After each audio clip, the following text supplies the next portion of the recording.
મોરના ઈંડા ચિતરવા ન પડે, આ કહેવત તો તમે સાંભળી જશે દોસ્તો। આ કહેવત જો કોઈના પર પરફેક્ટ બંધ બેસતી હોય તો એ છે ધીરુભાઈ અંબાણીના પુત્ર મુકેશ અંબાણી પર। ત્યારે આજે આ મુકેશ અંબાણીનો જન્મદિવસ છે, તેઓ આજે 67 વર્ષના થઈ ચૂક્યા છે।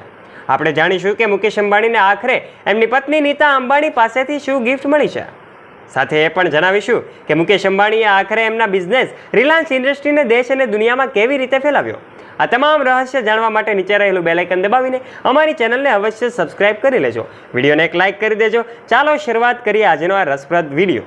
મુકેશ અંબાણીએ એમના પિતાનો બિઝનેસ જેટની સ્પીડે વધુ આગળ વધાર્યો છે। ફોર્ચ્યુન 500માં પણ રિલાયન્સનું નામ સામેલ થયું છે અને સન્માનનીય સ્થાન હાંસલ કર્યું છે। સૌપ્રથમ તો આપણે એમને જન્મદિવસની ખોબલે શુભકામનાઓ આપીએ।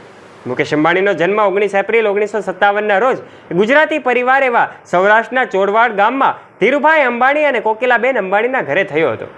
મુકેશ અંબાણીના જન્મનું સ્થળ એડન કોલોની યમન હતું। મુકેશ અંબાણી 4 ભાઈઓ બહેનોનો મોટો પરિવાર ધરાવે છે। નાના ભાઈ અનિલ અંબાણી અને 2 બહેનો દીપ્તિ અને નીના કોઠારી છે। તેઓએ એબે મોરિસિકા સ્કૂલ મુંબઈમાં એમનું ભણતર પૂરું કર્યું હતું અને કેમિકલ એન્જિનિયરિંગમાં બેચલર કર્યું હતું। તે પછી તેઓ MBA કરવા માટે સ્ટેનફોર્ડ વિશ્વવિદ્યાલય ગયા, પણ તેમણે પહેલા વર્ષ પછી ભણવાનું છોડી દીધું હતું।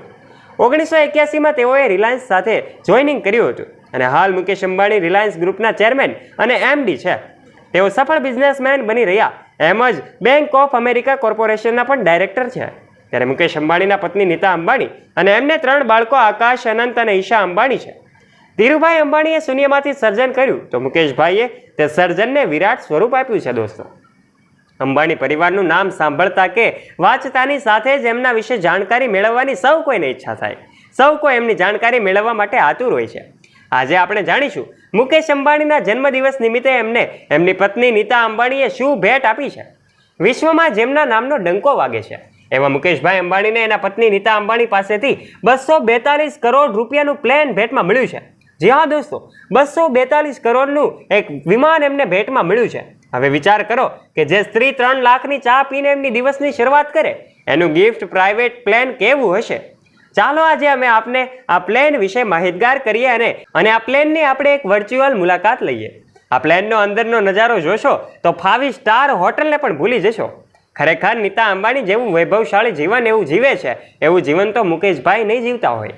નીતા અંબાણીના પ્રાઇવેટ પ્લેન વિશે વાત કરીએ તો એ પહેલાં એમના વિશે જાણવું જરૂરી છે।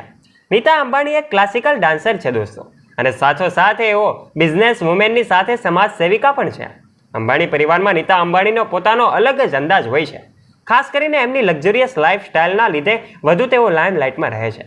નીતા અંબાણી ભારત જ નહીં પણ આખા એશિયાના સૌથી અમીર વ્યક્તિ મુકેશ અંબાણીની પત્ની છે, તો સ્વાભાવિક છે કે એમનું જીવન પણ એટલું જ સુખ સુવિધાઓથી ભરપૂર અને સંપૂર્ણ રીતે વૈભવશાળી હોવાનું।